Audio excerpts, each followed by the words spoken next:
Are you warmed up? Sure. We're coming For in me? hot. We're coming in hot. Right. Corey, my mom is Armenian and my dad is Armenian. But if someone were to ask me if I could speak for the Armenian people, I would be like, not really, because, you know, I grew up just in a school. I grew up just in your regular public school in the Bay Area. I didn't have any Armenian friends. I forgot the Armenian I know. I'm not saying that as a bad thing either. It's just the way it is. You know what I mean? I couldn't speak to what it was like being raised as a, in the Armenian culture, immersed in the Armenian culture. Uh-oh, where's he going with this? You are black. Are both your parents black? Yes, sir. Do you think that, do you think that you represent like black culture, a black man? Could you answer questions to like what it was like growing up black, or is black culture in general in the United States? I think to a certain degree, but a lot of it depends on how you were raised, where you were raised. Right. I don't think any culture. I can speak from my own personal experiences. I could never say I could answer all questions about black people and how they feel on different issues. Right, of course. So another point is, when I went to school, there were like 3 black kids in the school, right? And so they hung out with the white kids and the white kids hung out with the black kids. My wife was telling me the other day that in junior high, like her lab partner was a black kid and all the black kids and white kids mixed. And that as soon as they went to high school, it was like black kids only hung out with black kids and white kids only hung out with white kids. And she doesn't even really know what happened, but she said just at that age, there was just that delineation. Was it like that for you at all? Where do you fall under that? Like when you went to school, were you in a mix with whites and blacks and Asians and Latinos, or was it just all black kids? Or I'd say early on, in elementary, but once I got to middle school, or I guess they might call it junior high, depending on where you are. But when we got to middle school, it started to separate a little bit, but then high school was exactly kind of what you just spoke to. I feel like high school, everyone just kind of hung out with people that they could identify with or people that look like them. Now I'm not going to say it was completely segregated, but I think for the most part, most people just kind of hung out together. It was a little bit of a divide. There were exceptions, but it was more divided, more obvious. Yes. So sorry, these are a bunch of loaded questions for where I want to take the conversation later. I have this personal thing going on. It's weird inside of me where I'm seeing there's like 2 different camps. I've been noticing there's 2 different camps around the COVID. There's the camp that wants to look for like outside fixes, and then there's camps that want to like take personal responsibility and fix themselves, right? And you're in an interesting place for something that I've been thinking a lot about. I heard Charles Barkley being interviewed by Don Lemon. He's a black anchor on CNN, and Charles Barkley, is the basketball player. And they were talking to Charles Barkley, and they were basically trying to have him talk about systematic racism. And I don't really know a lot about that, but I looked it up, and so I have like a brief cursory understanding of it now. But Charles wanted to steer the conversation towards sort of what he's done for personal responsibility. And I don't want to misquote him, but I think he said he stopped drinking during the week, during the COVID. He only drinks on the weekends, and he got an exercise bike, and he's exercising every day because he realizes that your health is like vital to fighting this COVID-19. It's like, it's the most important thing. Your skin color, your age, your sex, none of that shit matters. Whether you own 2 Great Danes or 3 chinchillas, that shit don't matter. What matters right now is people's personal health, and specifically not being obese and not being addicted to sugar. 100% agree there. Awesome. Should be my co-host. What? Say that again? I said, I don't know about that. I don't know if I'm ready to co-host anything. How old are you? I'm 41. And how long have you owned a CrossFit gym? We are a little over a year and a half. And you have 7 kids? Yeah, 7 kids. 7. One more than 6. Yeah, a baker's half dozen, I guess. If you don't have kids, you're like Sevan. He already said 7, but when you do have kids and you realize that someone has 7, it's amazing. I mean, 7 kids. That's I think a basketball team only has 5 people on it, right? Correct. And what's the age range of your kids? So my oldest is 21, and my youngest Is how old? Sorry, you broke up. 4. Wow. Okay, so you started having kids when you were 20. Yes. Unplanned? Unplanned. Although my behaviors would probably dictate that maybe there was maybe we could argue whether or not it was planned. I mean, You knew that sex made kids. It's not like you knew that was a possibility. I just didn't realize that every time I had sex, a baby would result from it. I've only had sex 7 times. Yeah, I'm 7 for 7. So Corey, what state were you born? What state and city? Erie, Pennsylvania. And what's Erie like? Erie is one of those, you could probably call it the stepchild of Pittsburgh, Pennsylvania, which was a really big steel factory town. Erie kind of mirrored that. Grew up on a lake, so a lot of like outdoor activities, very cold and snow all the time.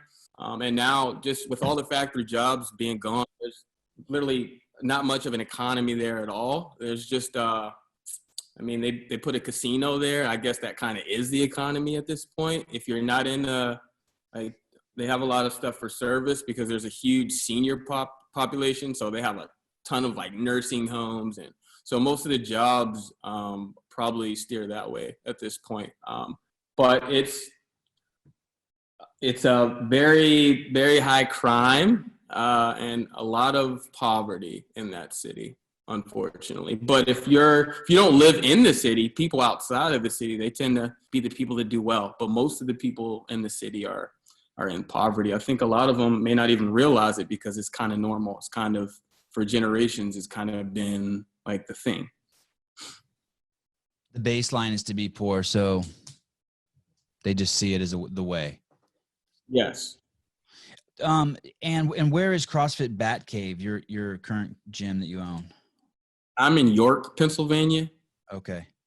More central PA. So you're born in Erie, Pennsylvania. You're at 20 years old. You have your first kid. Now you're 41. You own a CrossFit gym. Tell me about the early years of being Corey Allen, like junior high, high school. What was life like in Erie?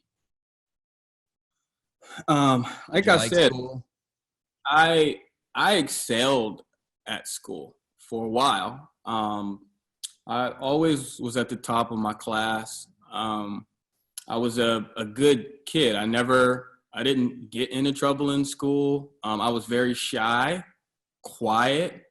I had a lot of stuff going on in my household back in those days. So I kind of shut myself off from everyone and kind of, use school as a way to escape reality, kind of. School and comic books, hence CrossFit Bat Cave. I grew up a big fan of Batman. But yeah, so we were poor. Grew up in a single mom. My dad was, he came around enough to sleep with my mom, but he was literally, that whole like Rolling Stone deal. My dad was never really around. There were periods where he'd come around for a few days, but my dad was like living a double life. He was married to someone else, and my mom was kind of like a side thing. Her and many others, but we can get into that later. Yeah, so I think I wouldn't say I had a horrible childhood, but a lot of it is like I didn't know that we were poor until I got older and I started to get friends in other places and realized like, wait, everybody doesn't live this way. Both my parents were drug addicts. So I think for the most part, I was probably raised by older guys in the streets that took advantage of me. And once I got to high school, they kind of used me to do the things that they didn't want to do themselves, and manipulated me because of my circumstances. With not having a strong father figure around, and my mom, even as a drug addict, she always worked. She was always gone. I grew up in the day where first, second grade, I used to walk home from school and I'd be home alone till 5 or 6. I could go down to my brother's daycare and go get him out of daycare and come home. So I was responsible for my brother at a young age. And then when the drugs and all that got really bad, I was still responsible for my brother. So I kind of grew up a little bit faster than probably most kids. But like I said, where I'm from, the way that I grew up, that was kind of normal. That was kind of the way things went. So, but does your brother have the same father? We have the same mother and father. And is that your only sibling? So my mother only had 2 kids, and this is a story that no one really believes it. It's like urban legend, but man, no one really knows how many kids that my father has. Like it could be anywhere from 30 to 50. And oh shit. Yeah, and all, no jokes. Like, I'm not I don't bullshit anyone, if I can say that. Yeah. And my father was real. That's why I say he was a Rolling Stone. My father was a pimp in the 60s and 70s. He's probably 16 years older than my mom. So he took advantage of a lot of ladies, my mom being one of them. I have no idea how many siblings. I think my brother and I probably claim about 33. That's the number, 17 boys and 16 girls. And who knows if they're all actually his, but these are just, we would literally meet people in school and like go home and play with other kids. And they'd say, hey, did you know that like that's your brother? That's so-and-so son. And so my dad was a really popular dude, probably like a legend in my community for his prowess with women. And he sold drugs, used drugs. He was a really popular dude, and for all the wrong reasons. So he was literally a pimp and a pharmaceutical rep. One told me he had 10 girls working on the same corner. Wow. Who told you that? He told you? Guys who say pimp, and they just mean maybe slept with a lot of chicks. No, my dad was like, I think they call it white slavery. Is that what they call it? He was running an outdoor brothel. Yeah. In the late 60s, early 70s. Is your dad still alive? Yes. Wow. He actually he had a mass removed from his chest. They thought he had breast cancer. The tumor was benign.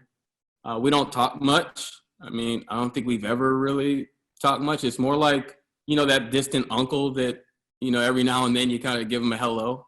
That's what it's like for me. His brother, my uncle, was probably more of a role model, and I don't know how positive. He was also a drug addict, but he was a bigger influence in my life. He came around a lot when I was younger. What was the drug that your mom and dad were doing? Cocaine for my dad, and then crack cocaine for my mother. Okay, and what was her day job? My mom? Yeah. She was a bookkeeper, which I guess is similar to accounting now. Okay.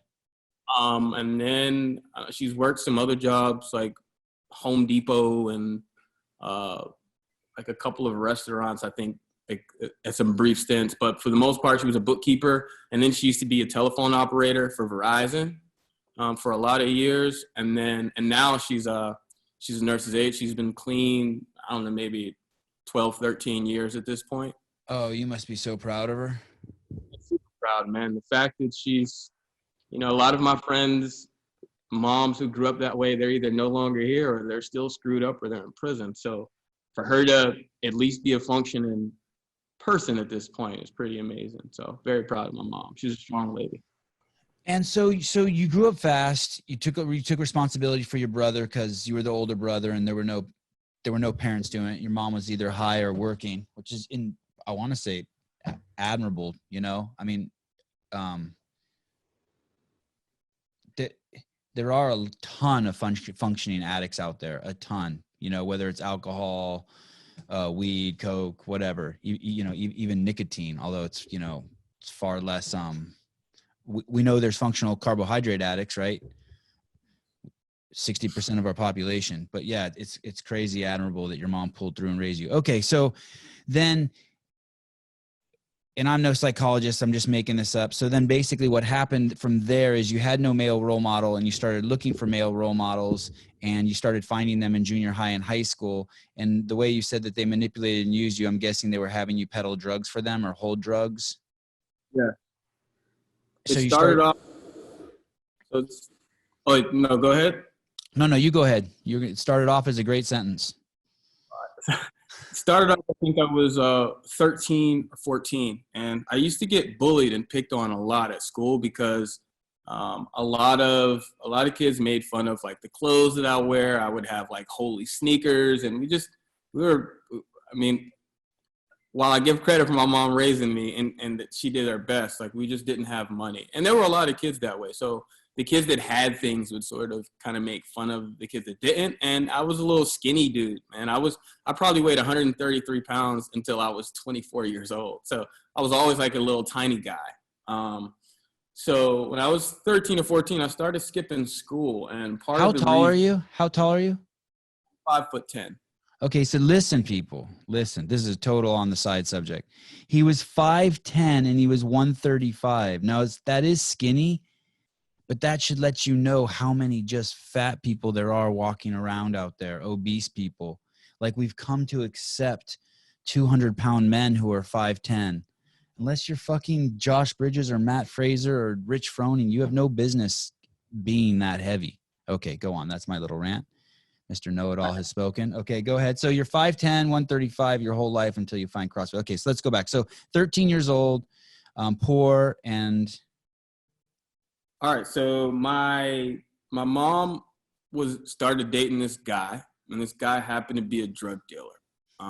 While my mom always waited around for my dad, there was this period when things were really rough, and she started dating this drug dealer guy, and he noticed that I was skipping school, and so he asked me why. He's like, "Hey, man, why are you skipping school?" And I told him, like, "Man, I don't have any clothes. Kids are making fun of me."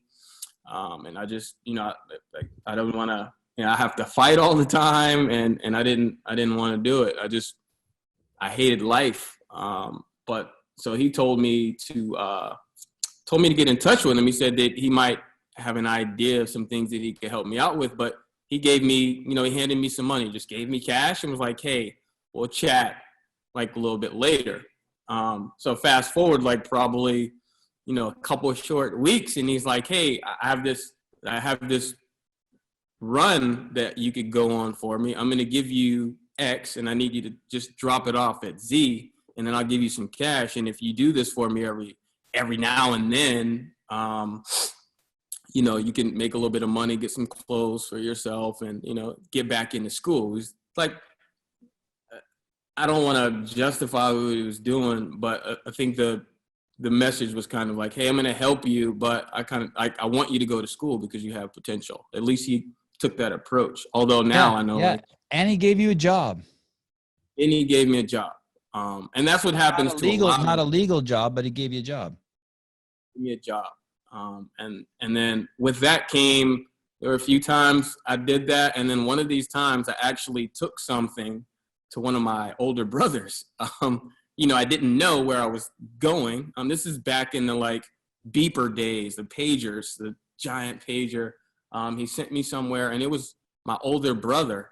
And then he's like, "What are you doing? Like, why are you doing this for him?" And his approach is, "Well, why you just didn't come to see me? Like, I can, if you needed to see somebody, you should come see family." And so I started kind of working for my older brother and this guy at the same time.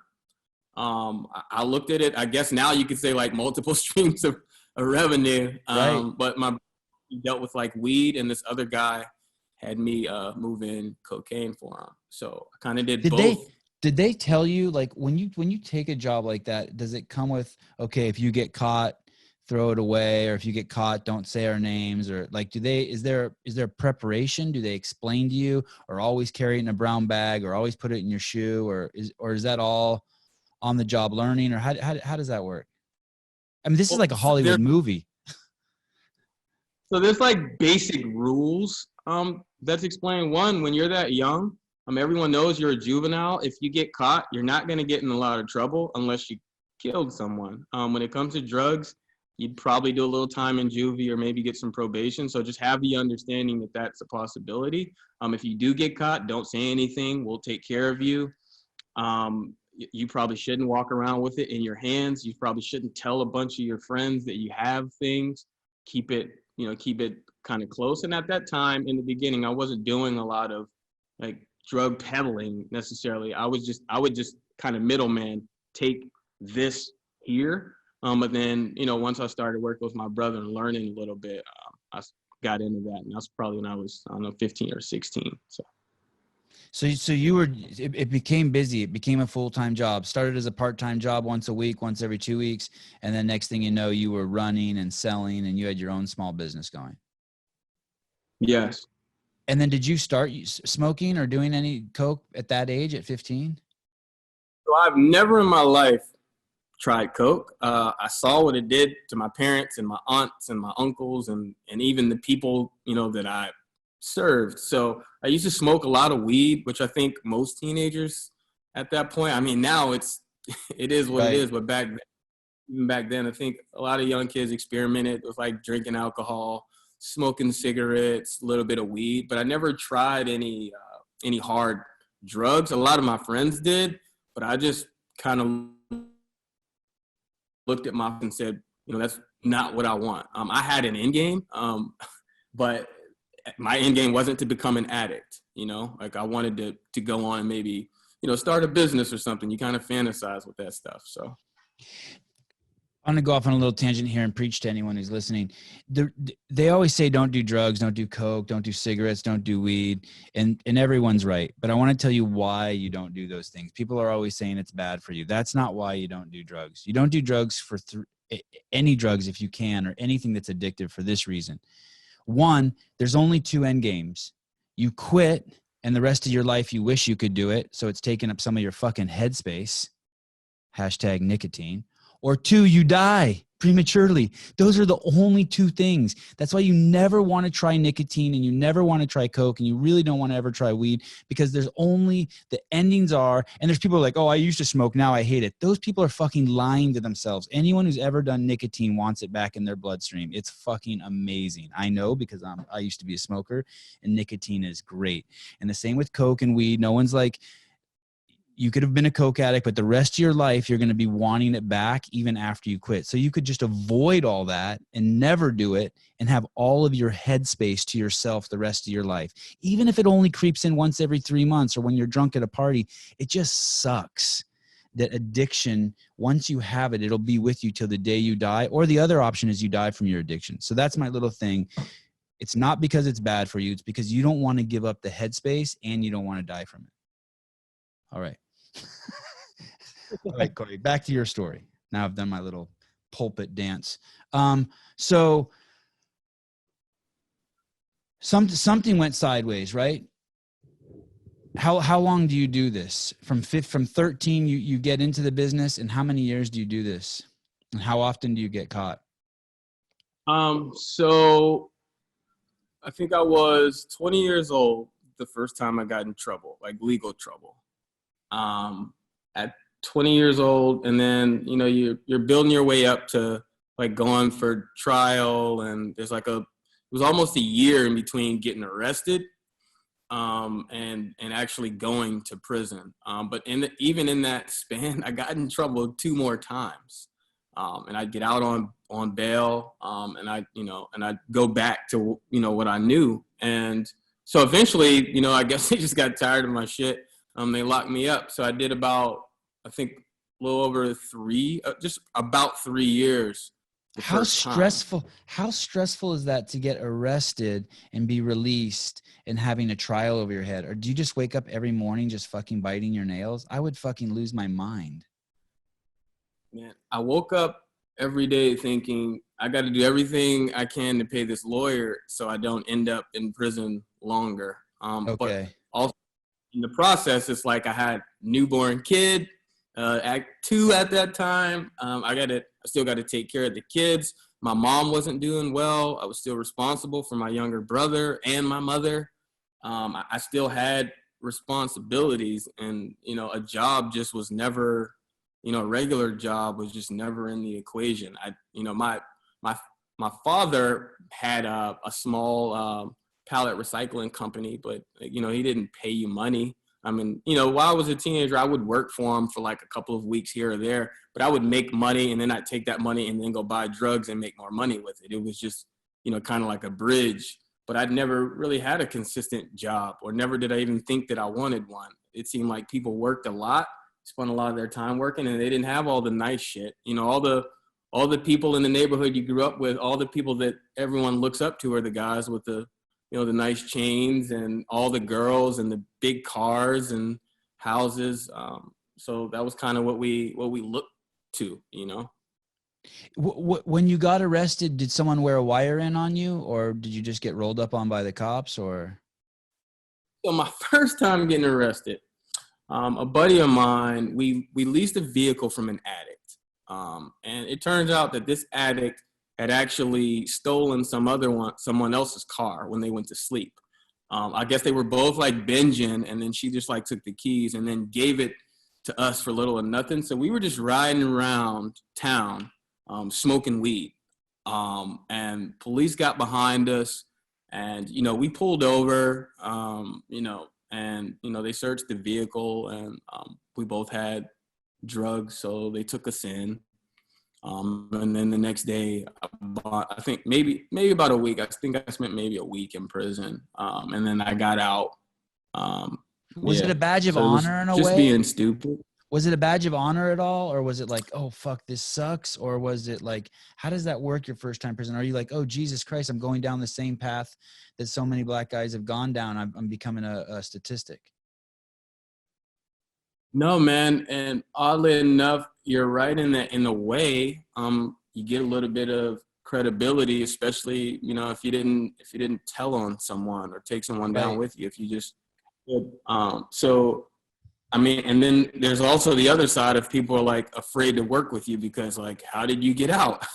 Oh, right. I can really trust you, and rightfully so. So I think it's a little bit of both. There is, but for me, it was all my older brothers, not all, but most of my older brothers and cousins and guys that I grew up in the neighborhood with. Everyone went to prison or juvenile, and when they came home, they would get a huge welcome home reception. That was like a thing. It would kind of give you, I don't know, I guess it's like when a Boy Scout goes out and does his shit and they give him a badge. It's almost the same thing in that environment. I can't speak to how it is now or anywhere else. Right.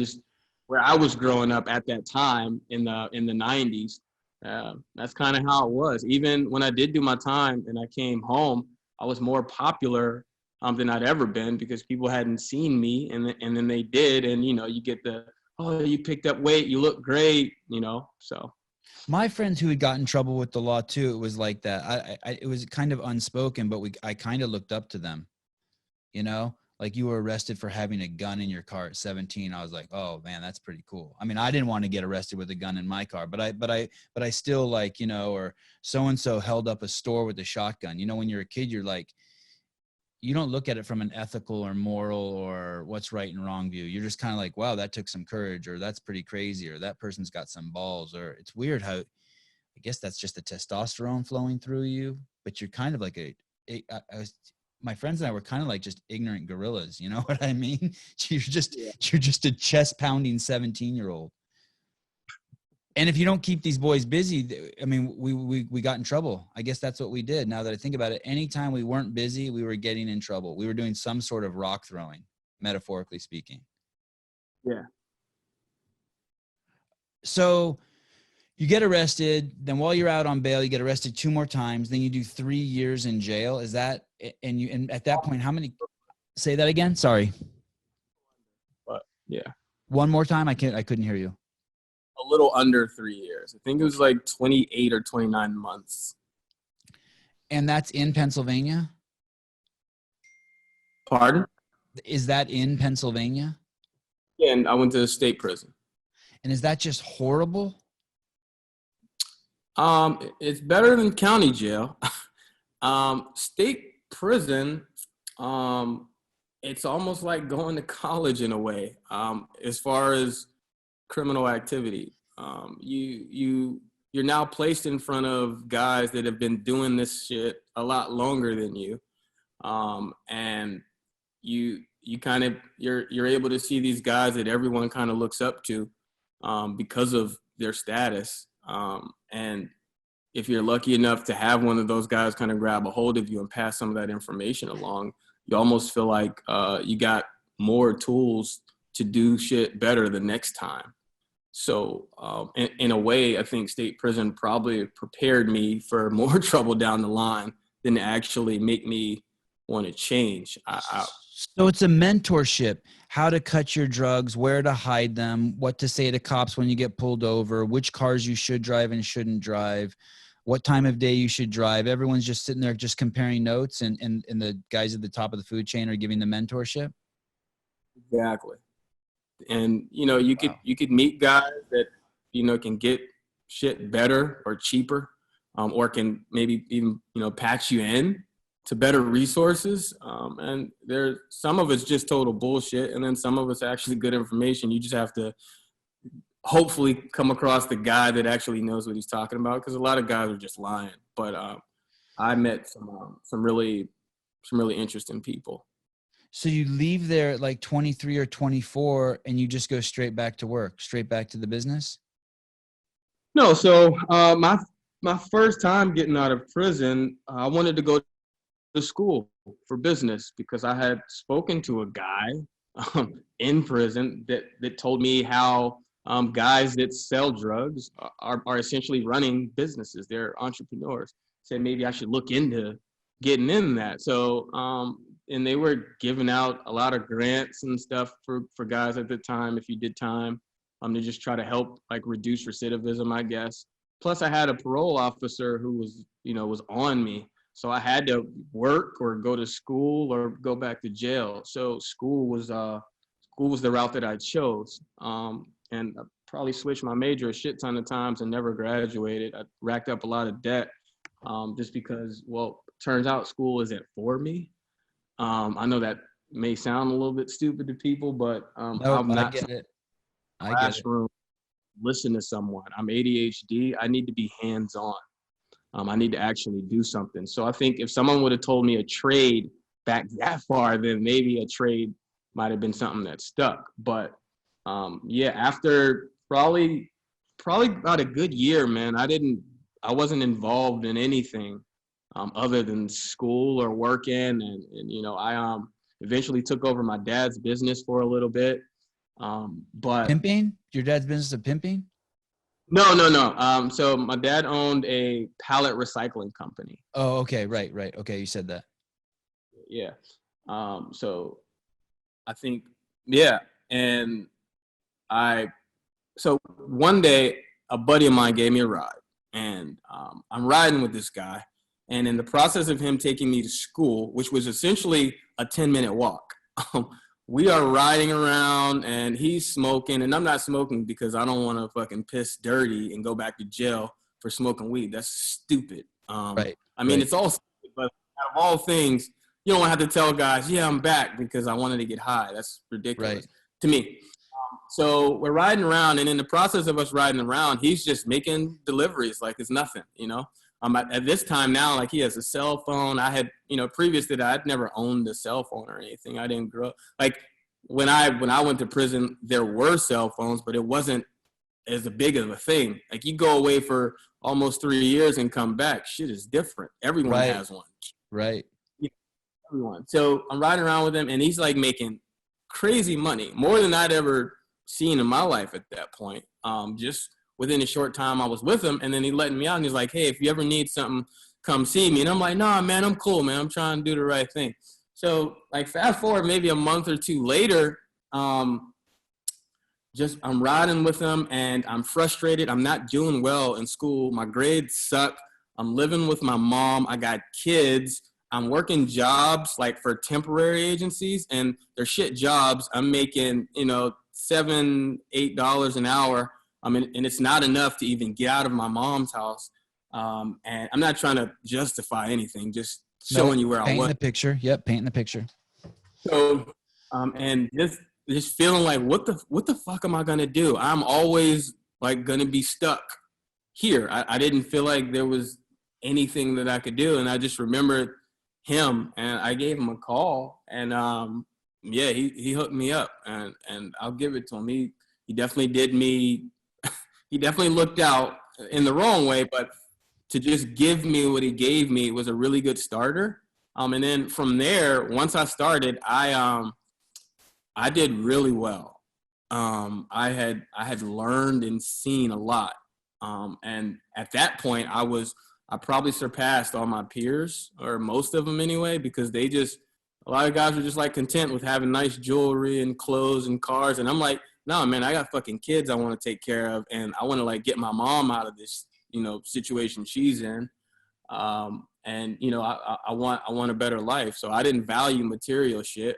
How can I make money? Guys were going out and hanging out, going to concerts, and I would just stay out on the streets and make all the money because no one's around. But this is all stuff that I learned from older guys. So at that point, I was doing really well, and fast forward, having more kids, obviously, getting married, having more kids, and then eventually, getting myself in, like, I think I did a couple probation violations. I think they put me in like a halfway back program where I went back to a halfway house for 6 months. I changed my address or something stupid and didn't report it. When you two things, did your wife know that you were dealing? Yeah, when we met, I had already had 2 kids Okay. when I met. And so she knew you were doing. And when you were in the halfway house, did you keep working the business out of there? No, you go clean for 6 months. And do you lose all your clientele? Yeah, because I actually had to move to Pittsburgh. The halfway house was in Pittsburgh, which is about a 90-minute, almost 2-hour ride from Erie. So they took me out of that environment. So I had to work because now there's no money coming in the house. My wife didn't work.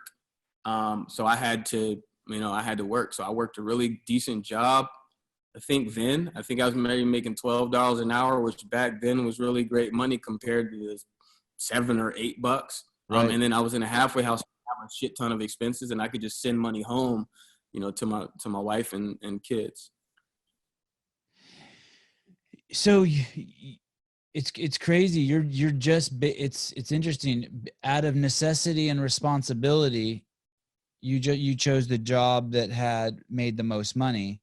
It also had the most risks, but from where you sat, going to school and working jobs that paid $7 an hour, which I think was minimum wage back then, wasn't cutting it. And so out of frustration, you got back into the business of not only delivering drugs, but selling drugs. And you were really successful at it, probably because you didn't get high on your own supply and because you worked weekends and holidays. I mean, yeah, metaphorically speaking, right? I mean, I didn't even, at that point, I think I might have stopped smoking weed in 2000. So like, I didn't even waste money on that. I was never big on drinking, or I had quit smoke. I did, my money just was like, take care of family and save every penny that you can. Mm-hmm. Just never know. But so the object is, how can I buy as much as I can for as cheap as I can? And that's how you make the most money. A lot of people get it screwed up. They do like a little bit at a time. And a guy was explaining to me like, no, man, if you spend this much, you'll make this much. And while it may not seem as much, you're doing it in bulk. So like all those concepts, that you could transfer to, being an entrepreneur are there. I think a lot of guys don't realize the skill that they had. And I'm not glorifying what I did, but I can tell you right now, as a business owner, a lot of things that I did illegally, I can apply those things to what I do now. I'm really great at sales because I've been selling, and I sold because I didn't know, like, if I didn't, what's the alternative? Like, there was. So business is booming. You have a couple hiccups. You go to a halfway house. You come out of the halfway house. And how old are you at this point? I was maybe 28. Okay. And then I did like I think I did a year on a violation. I tested positive for having drugs in my system because if you touch cocaine, it can go through your pores and you could breathe it in. There's all different ways. So, and You I had a tested bunch positive and you didn't even do drugs. of even do drugs. Oh shit. Okay. God, that must have been frustrating. Yeah. Yeah. Okay, and then what and then so keep going with your story. So you're 28 and is this all still happening in Erie? Yeah. Okay. I go away again a little while. And then in this time, some stuff happened with my wife. And so we weren't going to be together. And I was supposed to move. I wasn't supposed to go back to Erie. I was supposed to go to Lancaster, where I am now, with my family. But like towards the end, like they wouldn't let me go there for probation reasons. They wanted me back with the same probation officer or in that same office because they knew my situation. And I was kind of almost forced to go back there because they didn't approve my home plan to go. So my ex and I, we kind of got back together, and then, all that pressure's, now I got even more kids than I ever had, So of course, right back at it for, a couple more years. And then I went to jail for the longest period of my life after that, which was almost 6 years. Have you been on probation then? Or I'd either been in prison or on probation from the time I was 20 till the time I was 35, I think. 30, let me see, I've been home, maybe 36. God. Okay. So and what did you do 6 years for? Did you get caught with just a huge sum of coke or weed, or was it just because you had such a large amount? It was more, I mean, it was a decent amount, but it was more because of my record. Like the more shit you got on your record, that increases the sentencing guidelines for you. So they gave me, I think it was a mandatory 4 years, but then I also had probation time that I had to do first. So I did the probation time, which was about 20 months of probation time first, and then I transitioned. But I got in trouble in Ohio, the next state over, just doing a run between Erie and Ohio, which was something that I did a lot. Like, you could go to Ohio, get it really cheap, and then come back and, make twice the money. Like, it was that kind of deal. And so I had to do that mandatory 4 years. I had never done that. My first sentence was like I said, a little under 2 years, was long, but man, fucking almost 6 years, bro. Like, you talk about like losing everything, life, and then at that time, It's your prime. kids. It's your prime too. Those are your 6. Yeah. You're the most virile man you could be in those 6 years. Yeah. So majority of like Did you carry a gun? When I was younger, I think someone sold me a gun, for like $50 or something. It was a 40 caliber. And, I never really needed to carry it. I just had it because someone gave it to me cheap and it just looked cool. I used to like guns, but I never felt the need to carry one. Although there was a lot of risk and a lot of people, my approach was always to kind of stay out of the way. I feel like trouble can find you, but there's ways that you could just stay out of other people's way, and stay out of bullshit, that kind of will help you. Now, I mean, anything could happen, but I never felt they actually needed that gun. I think I ended up, when I got arrested the first time, I ended up selling that gun to try to help pay for my lawyer or something. But like as an adult male, like from that point on, I've never even touched a gun or even considered them. I just remember being around just like someone would buy like a pound of weed, probably those are the craziest deals, but there were probably a dozen times I've been in the room when a pound of weed back in the day switched hands when that was a big deal. And fuck, it was always tense. and there wasn't even Coke around. But man, it was tense, and people didn't know people, and like then you'd go home and weigh it, and it wouldn't weigh, or like 3/4 of it would be weed, and the other half would be like stems, and it was just always, I didn't enjoy being around that shit at all. It was so stressful. No one seemed friendly. Everyone just seemed on edge. Like at a moment's notice, a fight could break out. I mean, nothing bad ever did happen, but was it always like that in your business? Or I mean, you just seem so relaxed. If you take into context of like, I grew up around drugs. I've been in that. My older brothers, they were all like big time drug dealers. Like my father was a drug dealer. Like I've been around and seen drugs since I can remember.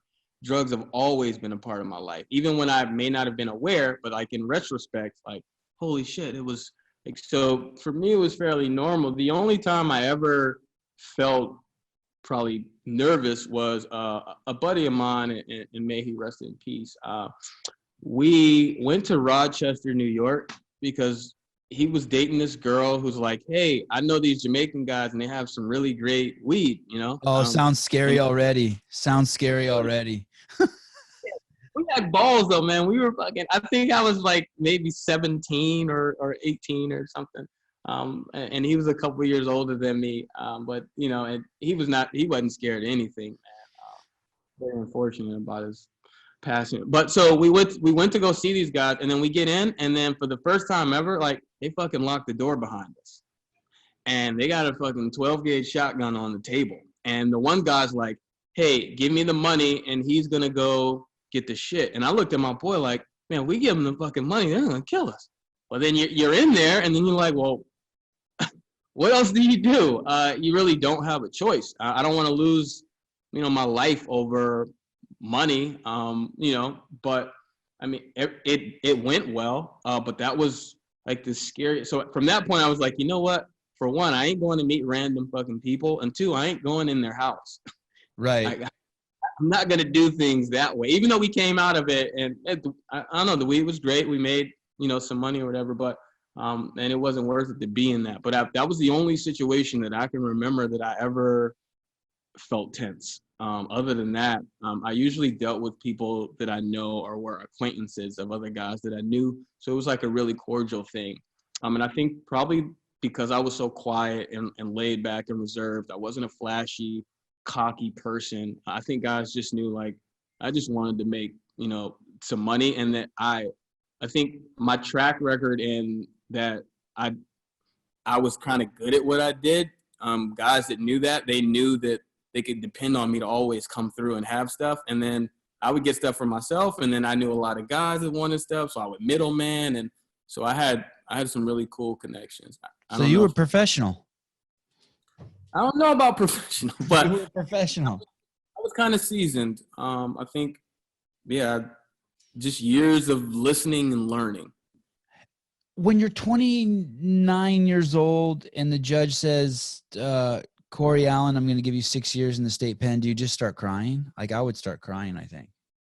Man, so I'm in the courtroom, and my dad, of all fucking people, who never showed up to anything. When I say anything, I mean nothing. My dad came, and when the judge, and they gave me 4 years, but I had probation time, but I didn't get the probation violation until the actual sentencing because they have to take care of that first. So I got the 4 years, and I don't even know if I actually comprehended 4 years. It's like the shock.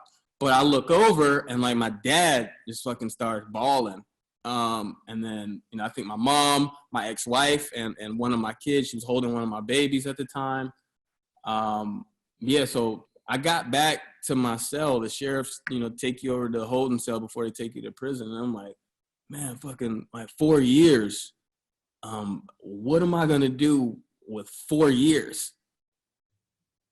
And I'm in Ohio. I'm in a state where I know no one. So.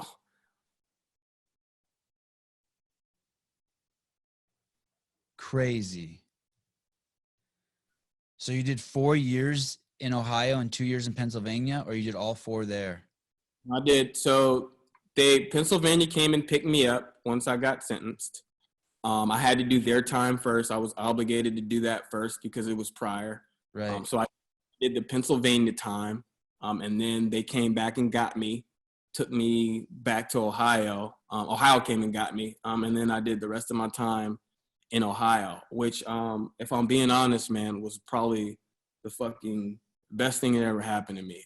If that didn't happen, I probably wouldn't be here on this podcast for sure. Why? Tell me what happened in those 4 years over there in Ohio. Going to a place where you don't know anyone. In Pennsylvania, there's this, depending on what area you're from, people kind of get together. Like if you're from, I know California is definitely like that. I've heard a lot of stories. But like if you're from Pittsburgh, you hang out with all the Pittsburgh. If you're from Erie, you hang out with or Erie and Pittsburgh would like stick together because they didn't like Philadelphia. There was like that kind of thing. You mean in the jail? You mean in the jail? In the jail, you would hang out with people you knew from the outside. Yeah, you're either from the same city or same region as someone. You're from the same gang, or you're in the same religion. That's how prison, or race, obviously. Okay. Prison is a very, very, and to this day, a very segregated thing. But because of that, I didn't have any. I was never in the gang. I was never involved in gang activity. I was never really into any religion whatsoever. I mean, I grew up in a, quote unquote Baptist household, but that was never my thing. And then the race stuff, that wasn't a thing for me. I didn't, I don't hate anyone. My thing was like, I just want to make some money. I don't care if you're black, white, or fucking green or whatever. If you got money, that's the only color matters. So I go to an environment where I know no one. And so in Pennsylvania, you have like cells. So there's like 2-man cells. And then if you're lucky, you maybe can get in a small dorm where there's like four or 6 guys, depending on the size of that dorm. But for the most part, it's cells. But then you go to Ohio, it's a fucking barn. And everybody's just running around, kind of doing whatever. The corrections officers are just there to make sure no one dies. I feel like if anything were to happen, there's nothing that they could do. They would come after the fact. You have maybe 2 guards in charge of like 400 guys, and they're all out in the open. You know what I mean? So I'm in this environment. What do you mean you hang out there all day in a room like that? You sleep in a room like that? It's just like a giant cafeteria with. If we're looking at my gym right now, right? Yeah. Just imagine it's all bunks separated by a little partition wall, maybe about 6 feet. There's like a 6-foot wall. But if you're in the top bunk, you can kind of see everyone. So like probably like a huge dorm, I guess. And that's where you spend your entire day? So you could go out, like, you can go out to the yard. You could go to work. I was at at the time, in the beginning anyway, I was at a medium security facility. So you had a lot more freedoms than if you were in maximum. I've never been in a maximum security facility. But so you could like go to the library and like you can go different places. But for the most part, because I didn't know anyone, man, and like there was a lot of like gang shit going on, and there was a lot of like really aggressive dudes, to be honest. And that's not in my nature. I will fight if I need to, if my life is in jeopardy. But I just want to get home to my kids and my wife. Right. Me too. But I was blessed to. My cell or bunkmate was a really cool guy from Dayton, Ohio, and he was a really popular guy. So nobody like came in our area. There was a lot of like, dude, you get your shit taken, you go to commissary to buy shit, and by the time you get back to the dorm, you had a black eye and no bag. Especially if you didn't belong to something, you were vulnerable. But I was lucky to get this guy, and then I started a store there. And they just used to call me the store man. I used to sell sodas. So I would I'd get ice from the ice machine, and then I would put them in my trash can and keep them cold. And then guys would just give me like, $1 for a soda. And I think they would be on commissary for like 30 cents. So you really are a businessman. you could give guys loans. So you could do like 2 for 1. So you could buy items and like, let's just use like 2 packs of ramen noodles. If I give you 1, you'll give me 2 back. If I give you 2, you'll give me 4 back. And then you just keep turning that over. So I had a really big store, but after and you had to keep that hidden from the guards, the store. Yeah, they'll take your shit. And you have to like not be too open with it, because you know the guys would take your stuff too. You could leave your little cube area, and you know you had like a little locker box with a lock, and they just fucking break the box open and take like I would see people right next to me where I got like 3 or 4 guys would come in there, beat their ass, take their commissary, take their TV, because you were allowed little flat screen TVs that you could have in there too. They just take their shit. Like I said, I was fortunate, and then I became known as like the cool dude with the pop. So he used to call me Pop Man. I don't know if you guys say soda out there, but it's pop here. But so yeah, they call me Pop Man. But I was only there for maybe 4 or 5 months, and then I went to an honor dorm, which is like a minimal security. So now I had more freedoms, and it's really relaxed. A lot of older guys that have been down a long time. And yeah, that's when I met some friends and I joined the NAACP. What do you mean you joined then? Tell me, what is the NAACP and what do you mean you joined it? So the NAACP, which you know, the National Advancement or whatever for Colored People, they have prison chapters in the state of Ohio. Also, I think the Red Cross has prison chapters. There's Kairos, which is a religious organization. There's they had like a death club, a stamp club. So they'd have these prison organizations that were allowed to raise money within the gym. I mean, within the jail. So you could like sell hoagies, for example, from Subway. And then Subway would give you like a really good deal because it was a fundraiser. And then you could use those funds. You could donate to outside organizations. And you could also do things for the inmates within the prison. Like you could host events, or maybe you bring in like a guest speaker, like positive things. I think the staff at that prison was really big on with trying to help guys out. And that's something I'd never seen not in Pennsylvania. In Pennsylvania, they lock you up and they don't give a shit about you. In Ohio, there was so much opportunity, but you had to want it, you had to find it, and you had to take advantage of it. So I met up with a guy. I started working out with him, and we got really close. And he's like, "Hey, man, you should join." What do you mean you started working out with him? Like fitness working out? Yeah. So they at the. Why did you start working out with him? This is the first time I've heard you talk about working out. Did you work out? Did you go to the gym as a kid? Did you belong to a 24-hour fitness? What do you mean? I never belonged to a gym. I think my ex-wife and I may have like had a YMCA membership. Then I maybe went to the Y once and like bench pressed or something. I was never into athletics. I didn't play. I played recreational sports, you know, like sandlot and shit out in parking lots in the streets. But I was never in this. Like I said, I was really introverted, quiet, shy, low self-esteem kid. Okay. I didn't do any of that. I was never active. The second time I went to prison, the last time I went to prison, at this time, I weighed 237 pounds. Oh my goodness. That's 100 pounds more than you weighed. And your fighting weight's 135. So you'd put on 100 pounds. Yes. And that was, holy smokes. Eating, I guess, or bad eating. Right. Can you do that in the prison? Can you eat bad in the prison? Oh my God, yes. Okay. Commissary items, man. They sell ramen noodles, potato chips, candy bars, pop or soda, Kool-Aid, crackers, like all the shit that we know that you shouldn't eat is readily available for you. Okay.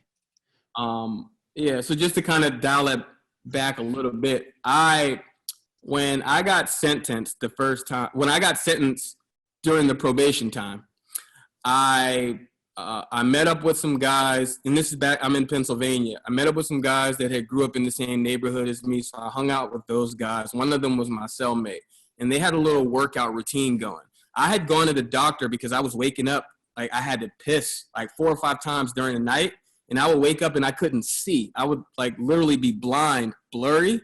So turns out I was pre-diabetic. So then they tested me for all this other shit. So I had high blood pressure. Like I've always had asthma or issues with asthma. And then issues with like back pain, and like my blood sugar was super high. And so the doctor told me, like, you got to get this down or we're going to have to put you on medication. So my thing was like, oh, fuck, I got to start working out and I got to eat better. Before the doctor told you that, did you have any idea that sugar was the culprit, that sugar was fucking you up? I know this maybe makes me ignorant, but man, I didn't know. Right. No, of course you're ignorant. We're all ignorant. My grandfather was diabetic though, but I don't think I even understood exactly what that meant. Like I know he had to take insulin but and now my dad's diabetic and it runs in the family, but hey, check this out. I spoke to a nurse practitioner the other day, and she told me when she would meet people, she would get new clients, and they had been a diabetic for 5 years, and she would ask them, do you know what it means to be a diabetic? And they would say, yeah, I have to take insulin. And she goes, no, but do you know what a diabetic is? And they're like, no, but I'm a diabetic, so I need insulin. They had no idea that it was from eating too much sugar and that they could have reduced their sugar intake instead of taking insulin. I mean, it's like, so you're not alone. And I remember growing up on McDonald's and sodas. Like my parents would have never given me that if they would have known. Yeah. So anyway, okay. So that's a trip. So you were at that point when you were in jail, waking up 4 or 5 times a night, having to take a piss, and you went to a doctor in the jail and he told you that? Yeah. Isn't it crazy that we would incarcerate someone and take away their fundamental rights as human beings to roam the planet, but yet we would still give them access to ass food? Like, why wouldn't we just feed prisoners vegetables and meat and nuts and seeds? You know what I mean? Why wouldn't we just put them on the CrossFit prescription? It would save the world so much money. Like, why don't we just force prisoners to eat what would keep them healthy so that we don't have to pay for their medical bills? But prison is a for-profit business. So right. They make a lot of money for selling guys shit. Crazy. Unfortunately, that's the truth is they have deals with vendors that come in and they sell stuff to guys. I'm going to speak out of turn here, but I think military bases are the exact same way. I think there's companies that have contracts on military bases that feed our soldiers shit. And it's fucking disgusting that the government allows that. People in power should be thrown out on their ass for allowing our soldiers to eat shit. It's insane. Anyway, okay. And prisoners, because basically what they're doing is they're double taxing society. We're taking these people off the street because supposedly they're bad for society, and we're not doing anything to help them by allowing them to eat sugar. I mean, it's nuts. And that's costing us more. Yeah. And guys are really unhealthy. Unhealthy? Is that what you said? Imagine sitting, in a cell for years, just eating shit. Right. There's a lot of health problems in prison, and that somebody's got to pay for that, and it's the taxpayers. So, but I mean, okay. You gotta pay for what you do, I guess. So you get a scare like any person, and it causes you to start working out a little bit. So somewhere in your 20s, when you were in prison, you started some routine. I'm in my 30s now. The previous, I think I got into running a little bit, where I would do 5 miles a day. In the yard? Yeah, out in the yard. I would just, because I could put my music on and I could just not be in prison for that time. And how many laps? How big is a lap? Are you running in a really small yard? I said that one, I think 3 laps was a mile. Oh, that's not bad. Yeah, that's not bad. It was a pretty decent sized yard. Some of them are different. But yeah, I would, and not that I ever loved running. My fucking thighs were chafing and my feet hurt all the time. But I could escape either reading or running. Those were the things that I did to keep myself out of trouble. I didn't want to take part in any of that shit. But that was, like I said, the running, that happened the first one. But once I got out, I was not into fitness at all. That's like a prison thing. Guys go to prison and they get buff or they lean out or whatever, because what the fuck else are you gonna do? Like, right. It's there. There's like no excuse not to get in shape unless you just don't give a shit. But this now, fast forward to this time, I started working out with this little group, and they would just do calisthenics because we didn't have any equipment. So it was literally just like body weight shit. And I hurt my back doing fucking toe touches. I'm sorry, 1 second. So this is after being 2 years in Pennsylvania and being 6 months at Ohio, you switched to a minimum security prison where you started doing some calisthenics. Yeah. Okay. And why did you start doing them? Just some guys just pulled you into it? Yeah, it was more of like, I mean, I knew that my health wasn't great. I'd known that. In my way, my initial response was a guy told me like, hey, don't eat anything white. So that meant like don't eat bread, don't eat rice, which is all the fuck they feed you in prison. If you know, like it's bread, rice, and potatoes, and then Okay. some kind of protein. That's literally it every day. Breakfast, lunch, and fucking dinner is just carbs. That's what they give you. They just want to fill you up any way they can. And so yeah. So this on I meet these guys. We start working out, and in the process of that, I start to get really really cool with them. The group starts to get bigger. More and more guys are joining in with us. They talked me into joining the NAACP, which I've heard of it, like Jesse Jackson and Al Sharpton and all that shit, but it was never, I don't know. I just thought it was like this thing for Black people, a platform to try to respond for change and civil rights and all that kind of stuff. So they asked me to come in as, I believe, assistant treasurer. So what I did was when they had meetings, I would take some notes about expenditures, and then I would like whatever the budget was for different things that we allocated funds for, like I had to make sure that the numbers matched. So like I said, we would sell food, you raise money, like maybe you make $1,800 or whatever off some Subway shit, like your profit. And then there'd be different causes that you wanted to give it to. And I had to assist the main treasurer with, getting funds allocated, making sure that whenever we needed to do anything financially, that we would bring it up in front of the membership because it had to be voted on. The membership in the prison. In the prisons, yeah. So we were a prison chapter. They're all over. I think every prison in Ohio probably has one of those. And when you started doing the calisthenics, you were 237 pounds, and did you start shedding weight quickly? And like nothing. It was and actually, so with the NAACP, because I was so into working out at that time, that was every day at fucking 6 a.m. I was out there, and I'd be out there like all day just doing, and I didn't know what the fuck I was doing. It was just moving, kind of mimicking what you see other guys do. And they had a weight pit there, so you could like go to the rec center and do that, but I was never really into it. It was all like machine weights, and it was just never my jam. But every now and then you go there, get a nice little pump, and look in the mirror, guy shit.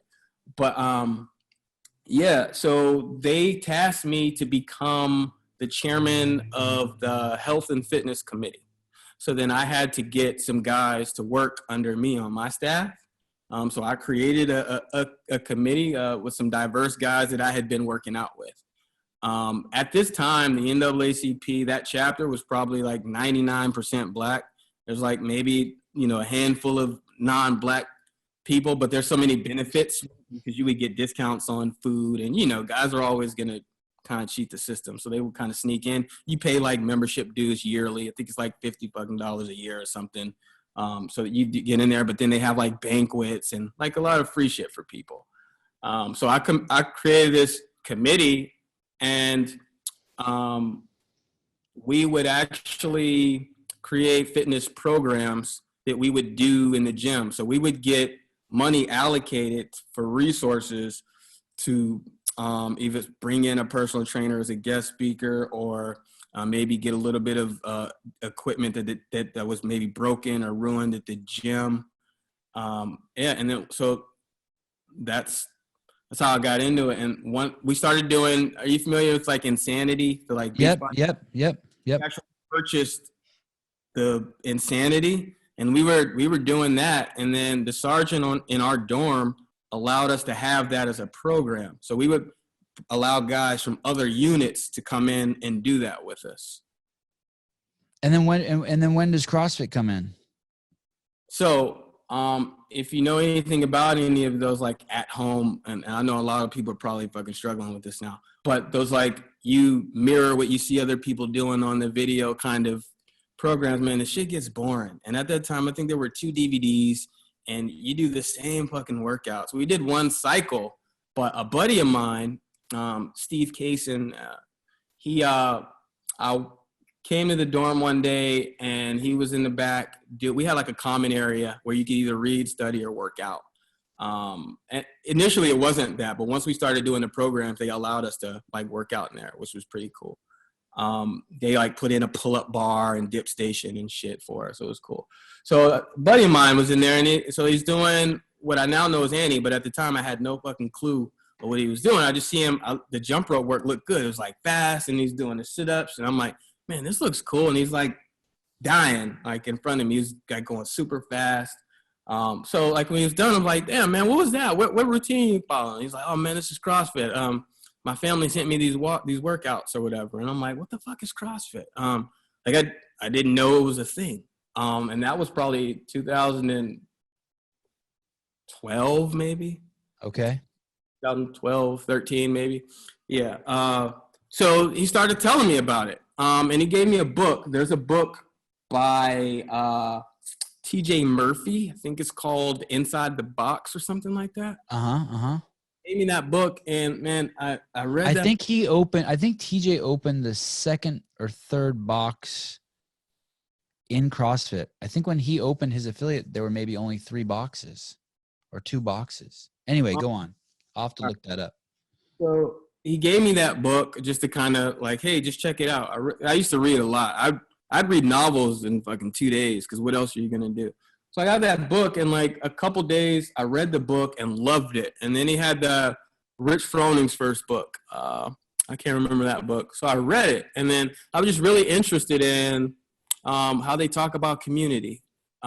Because like here I was in this place where I fucking didn't know anyone, and the only thing we had in common was that we worked out together. And like through just fitness, I built all these relationships and was like, I was a board member, and I know it's no big deal, it's prison, but I was a board member of NAACP, something that I was pretty proud of. Right. I was very proud with.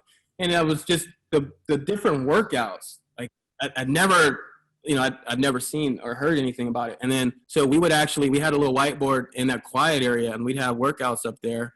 And then officers would come in and like, officers that did CrossFit, like out on the street, correction officers, would see the workouts and they're like, oh man, you need to step it up. Like, we got some WODs for you. I'm like, WODs, what the fuck is? So, workout of the day. And they would actually sneak us in, and I don't like getting, but they would like sneak us in workouts and even like make modifications for us because we didn't have equipment, or we would just make shit. Like if we didn't have a fucking barbell, or so we would just steal a fucking mop out of the mop closet and get like water jugs or whatever, and we just make a fucking barbell. Like you would have to, those sticks, like they'll bend, so we'd have to get 2 of them together, tie them up with a bed sheet. So we made, we take like old basketballs, put stones and sands and shit in them to make wall balls. Like, I don't know if this is 20 pounds, but it kind of feels like fucking 20 right. But eventually we were able to get a lot of that stuff from our committee. So we voted, and we got a cabinet full of kettlebells. Like our sergeant went to bat for us on a lot of shit. And yeah, so we started doing CrossFit. And we started doing that out on the yard. And then other guys were like, what the fuck are they doing? So it just became this thing that we did. And it just kind of, we got more and more people that wanted to do it. We would meet up every Saturday out on a yard, or we would go to the gym. And then we even had some CrossFit competitions in the prison. So it's pretty cool. Yeah, that's crazy. And at that point, did you have access to a computer? Did you go to the website?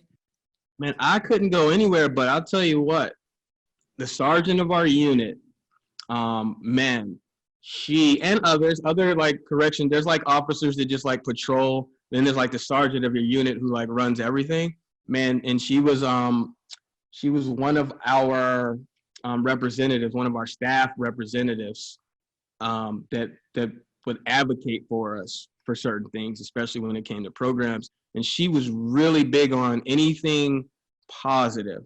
And she saw this thing that we were doing as something positive. And she went above and beyond to help her. And there were others, there was Sergeant Cruz and a bunch of others who had, and they were all people, and she wasn't. She used to drink fucking Pepsi in the morning, and I would go in her office. I ended up becoming her clerk. Like, we worked together all the time, and a lot of guys hated me because I was so close to her, but I could like make bed moves happen and shit for guys. But it was because she knew that I was trying to use my time productively, and I wasn't ever going to cause any trouble, and I just like to help people. We started running programs, and we would get referrals from medical. They would send guys to us who were having some issues with their weight. And how much weight did you lose when you were in prison? And I think when I got out of prison, I was probably 180 pounds, maybe. Wow. So you had lost 60 pounds. Yeah, about almost 60. And you ended up writing a letter, and that was the first time I had ever heard your name. You wrote a letter from prison to CrossFit HQ, right? So probably a month. We had to draw straws on. Okay, so little backstory. Sorry, I keep taking these little. Nope, please. There was a little bit of an issue with the committee that I formed because I had white guys on my staff, and there were guys that didn't like it. And so when we would try to vote on certain things, they didn't want to make it happen. We were fortunate enough that the staff would like go above and beyond for us. But our thinking was like, well, hey, why don't we just fucking branch off and create our own program that is just about fitness and not about fucking getting popcorn, potato chips, and having movie nights? Because that's kind of what guys were, as long as you're just giving them a bunch of free shit, they were happy. But we were like, and we don't want to do any of that. Like, can we get some fucking protein in here? Like, we just want to get jacked and, and do this. Yeah, so we went through that process, and guys were really upset. So we had to draw straws. We were like, hey, what organizations could we write that may be willing to donate to help us out? And we wrote like, I think one of my boys wrote like Paul Mitchell, or someone's like, they do a lot of shit. Somebody wrote like Monster Energy, the Red Cross. I was given CrossFit. And out of all the letters we wrote, the only two that responded, I think, someone wrote the YMCA. The YMCA responded and said, hey, we're not interested in working with inmates. And then your wife responded. So I was fortunate to be the guy to get the letter. And I guess whatever I wrote her resonated, because fucking I never thought that I would get a letter from CrossFit headquarters. I didn't think that would be like you do it, but like I didn't think that was actually going to happen, but it did. So.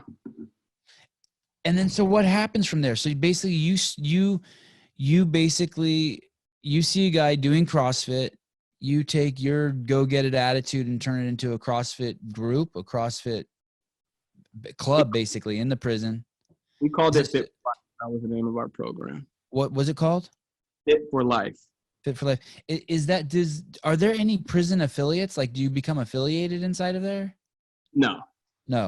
Is affiliates are, you just want to get the workouts and get the nutrition down, and you're just trying to figure out how the program works? Yeah. Like for me, I knew like those workouts, they fucking work. And even when you got no equipment, then like you take what we did with like the insanity, and that stuff is fine if you go like max effort, but you could do such a short fucking workout and get it over with. But also what I loved most was all the different movements. And then I started doing all this shit that I'd never thought that I could do in a million years, man. And man, that shit just, it gives you confidence. And then to be able to give other guys that, to see people making real progress. There's like progress of like, hey, I lost some weight. And there's like, hey man, I got my first couple of pull-ups, or, I did a 400-meter lunge around the yard. Like there was like all these different, Did people make fun of you guys? Did people make fun of you guys? They made fun. So a lot of guys made fun of me because I ended up becoming like that one black dude that's doing all the crazy shit with the white dudes. So okay, so the program, so it was mostly white guys doing CrossFit in prison. Yes, there were a couple guys that weren't, but for the most part, it was mostly like Why is that? I think well, for the black guys, it was this different shit. It was just weird. And I'm pretty sure a lot of things we did are probably weird. I don't know that I would call it CrossFit now, but you're just creating things with no education. But it was just different. Like for guys in prison, you do, pull-ups, push-ups, and dips.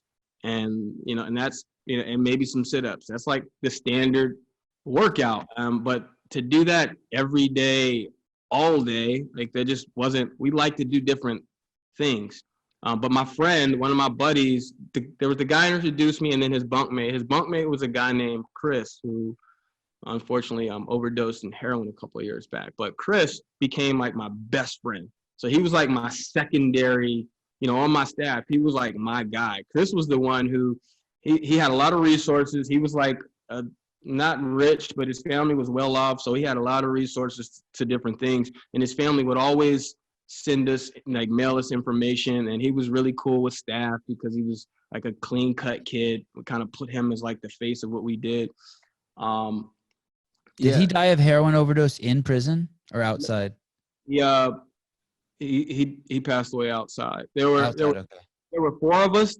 There was the guy who was the president of the NAACP, and then there was Steve who did Annie, and then there was Chris and myself. Was the president of the NAACP chapter, was he white?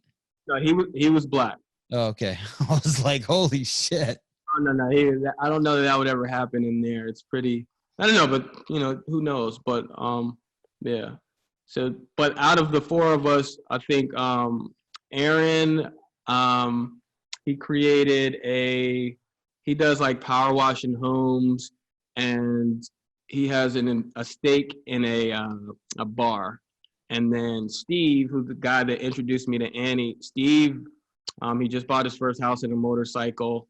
He works for a paving company, and he's in a union, and the dude makes a lot of money. So, but Chris was the only one, unfortunately, who's no longer with us. But everybody's kind of, doing positive things, and I have no suspicion it doesn't. You have to tie it to what we did when we were in prison in our mindset then. Like, that's where the seeds of what I have here, like, that's where that started. And it was something that the alternative was death or prison. So if you approach it that way with that hunger, and it was the same for those guys.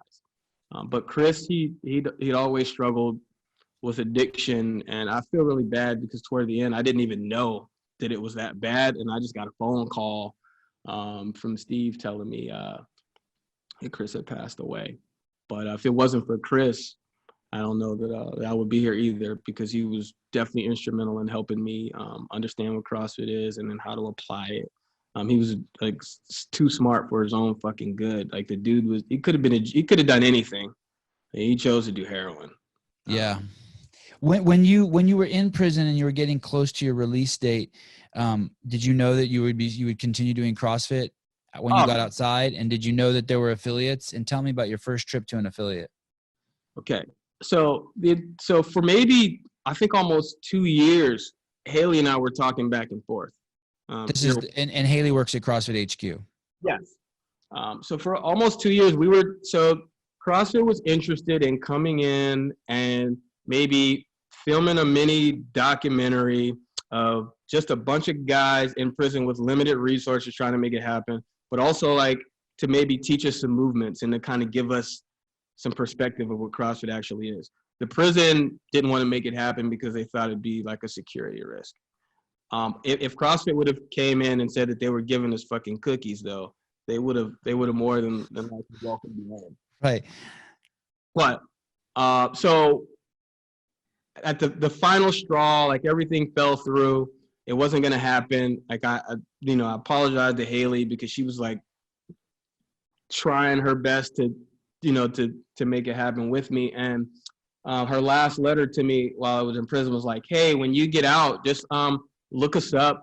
Maybe we'll, help you out with getting you in a gym or something. So I got home, and now, even though I'd been in touch with her, like, I never thought that I would actually continue contact, but I reached out. I had her email from one of the letters, so I emailed her and she responded. And her thing was like, hey, do you know any gyms? And I like Googled, looked up, and there were like 3 or 4, I think 3 at that time. And she's like, "Wait, I want you to watch this documentary." And that documentary was Fletcher's documentary, the Oh, right. Road to Conviction or something? Road to Conviction. Right. So I watched that the first season. I'm like, "Oh, this is cool." And she's like, "Yeah, I want to introduce you to this dude. His name's Gary Roberts. He has this Killing the Fat Man." So I watched Killing the Fat Man, and she connected me with Gary. Gary and I had a conversation, and after the conversation, he's like, "Yeah, man, I want to meet you." And I'm like, "Yeah, you're full of shit. You're from California. To meet a fucking 3-time convicted felon." Like, I just didn't think, but okay. So he actually, I think maybe 2 weeks later, he called me and said, "Hey, what's the closest airport to Lancaster, Lancaster, PA?" I said, I think Philadelphia." Is like, "All right, I'm getting the flight right now. I'll see you this weekend. We'll talk." I'm like, "What the fuck? Is he serious?" So the dude shows up and he takes me out for a steak dinner. First steak that I'd had in, at that point, maybe 7 years, 6, 7 years. Probably close to 6. I think 6. I did like 5.5, maybe 6 or 7 years. So takes me out and he's like, "Man, tell me your story."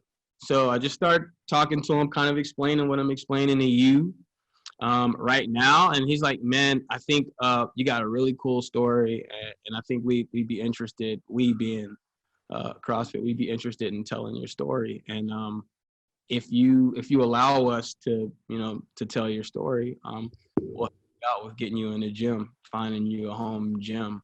And then you have other aspirations. Maybe, he's like, "I can't promise you I'm going to give you a damn thing, but maybe out of this, something positive will happen for you." Right, right. So he took me to, I had 3 gyms. That was the first night we had the dinner. The next morning we were going to go search because he had jet lag and shit. But the next day, it's like, there were 3 gyms. And the very first gym I walked in, I fell in love with the owner. And I knew that I didn't want to go anywhere else. I knew, and that was probably the highest. I think they probably charged the most. I didn't know at the time, but I just hit it off really well with the owner. He knew his shit. He actually opened up, I think, either the first or maybe second affiliate in that city. He like started off at a rec center with a barbell. Who was it? Do you remember his name? Jeremiah Williams. Okay. Now has an OPEX gym. He sold his box. He's now in the OPEX. Trader. Individual program design is the route. Oh, please. It's fucking a CrossFit knockoff. To say everything's individual at CrossFit. Blow me, Jeremiah. Sorry. Jeremiah, you're probably a good dude.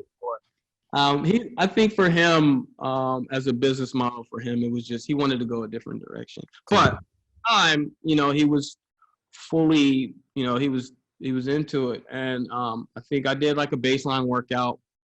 And I almost died because I'd never been on a fucking rower before. So did the baseline workout. And then, so Gary's like, "All right, you ready to go check out the next gym?" I said, "No, man, I think this kind of feels like home. It's like 2 miles from my house. I can walk here.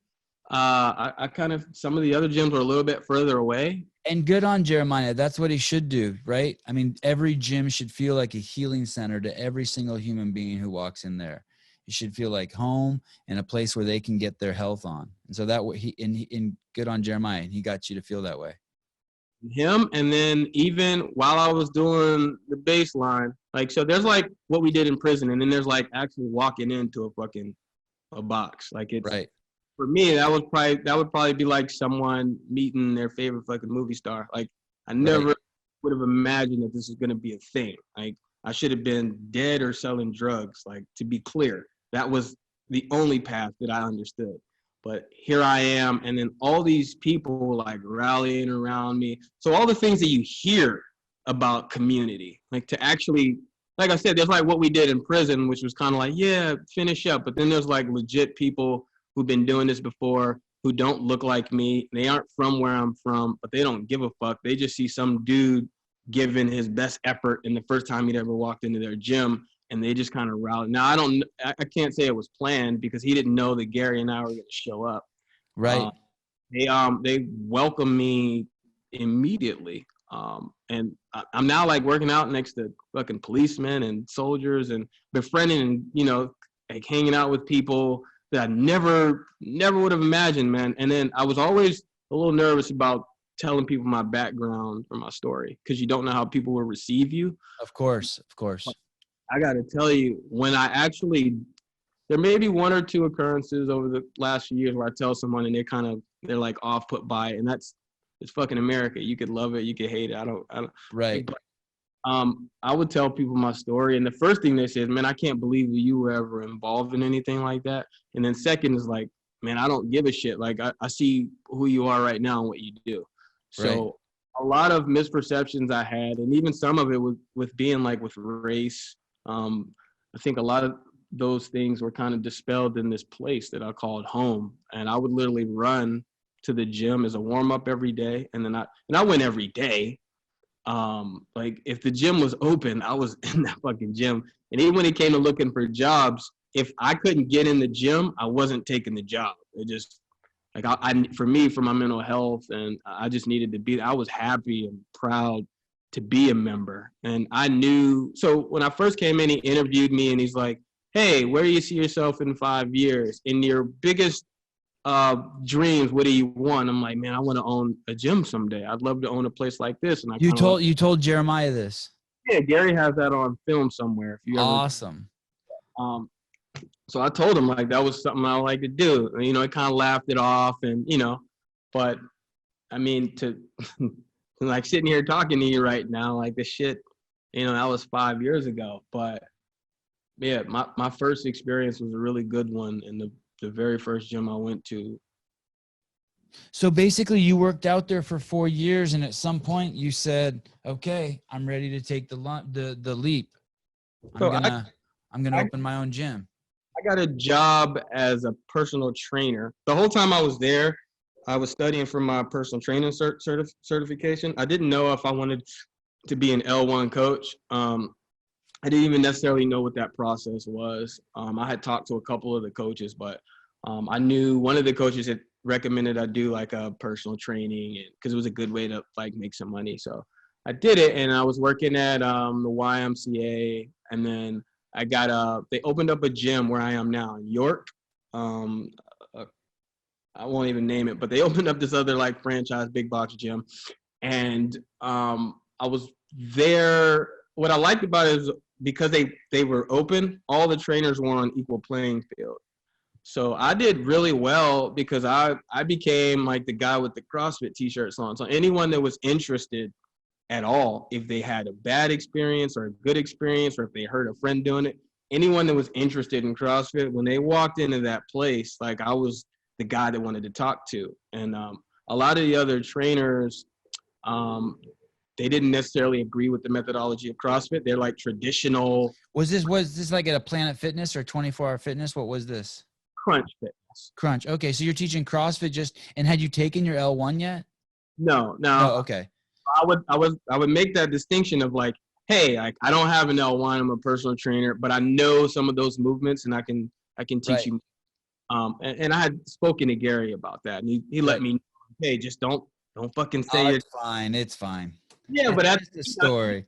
Let me get in trouble, man. Let me tell you, I remember I posted something on Instagram, and I think I might have like hashtag like let's CrossFit, and like somebody got in touch with me from CrossFit Legal, like, hey man, you can't do that. That's CrossFit Legal. That's what they're supposed to do. They're paid to do that. Yeah. I was like, oh, at least someone's paying attention.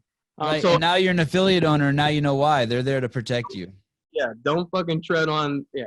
So I was there just for a few months, and there was just a lot of tension between myself and the trainers, but also my boss wanted me to like follow their system of selling supplements to people. So their thing is like, they make a little money off personal trainers, but they were big on supplements. Like, so if you can make supplements a part of your package, that's kind of what they wanted to do. But I was like, I don't fucking take supplements. Like, I don't necessarily know what fucking creatine or these thermogenics or, it's all a bunch of random horny goat weed and just a bunch of random shit that I don't, burners and, pre-workouts. And I didn't feel comfortable with giving people something that I didn't know anything about or that I didn't take myself. So I started to train some people like outside of the gym. And then I started a little garage gym. I left my job. My boss gave me an ultimatum. And I What told was him the ultimatum? No more teaching CrossFit movements and and start selling supplements, or get the fuck out? what he said exactly was, if you can't follow the crunch playbook, then you can't work here. And he said, I want you to Wow. think about this for a week. Now, I think I was at 47% conversion on sales. So Uh-huh. I was like the top sales trainer, and it was a new gym. But like I said, the distinction between myself and the others was just that I became the CrossFit guy. I had a niche, and none of them had a niche. They Right. were like traditional, do curls, and I'll sit on my phone while you work out. Where I'm like the loudest, most engaged coach at that time in that facility. I mean, people that like that shit would automatically come see me. And if they didn't, then they wouldn't, and that was fine. But So what part of the playbook weren't you following if you were doing the most selling of conversions? It was basically the supplements and then the movements.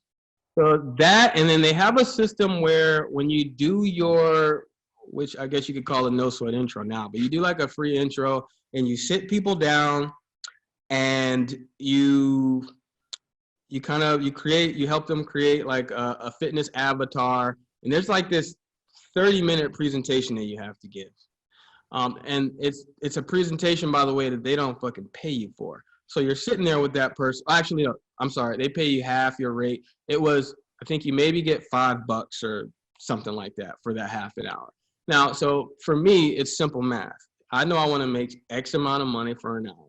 So if I can cut through this whole intro shit and just kind of say, this is how I can help you, I could see more people. So I could have a higher turnover. I can get more swings at it, and I could be more effective that way. So for me, it wasn't, I don't want to take you down this whole like process where we're here for 30 minutes and then I have to show you all the fucking machine weights that I don't believe in using. That's just not who I am as a coach. I don't even know anything about the fucking leg press machine. I've never used one. Right. Can't teach you anything about it. And also I know that it probably isn't great for you unless you can't squat for other reasons, but won't even get into that. But so I just didn't agree with a lot of those things. And then I just knew I had this feeling that I wanted to do something else. And I had gotten my level 1 by that time, obviously. And yeah, I knew that my next venture was either going to be, I wanted to work at that box with Jeremiah. So once you took your level 1, CrossFit was just like it had corrupted you. There was no way you could do the crunch shit, right? No, Your mind was blown in the level 1 and you're like, oh shit, why would you ever do anything else? Yes. Sorry, say that again. You broke up one more time. I said, yeah, why the fuck would I do anything else? Right. This Yeah. works. Yeah. What if they did that? What if they took all the trainers from Gold and Crunch and just all the trainers from around the world who teach everything but CrossFit and made them take the L1 for the weekend? I think that they could change a lot of fucking lives potentially, depending on, now, every coach isn't cut out for coaching, obviously, but I think if some of them change their perceptions or misperceptions of what CrossFit is, it could probably help a lot of people. Oh my God.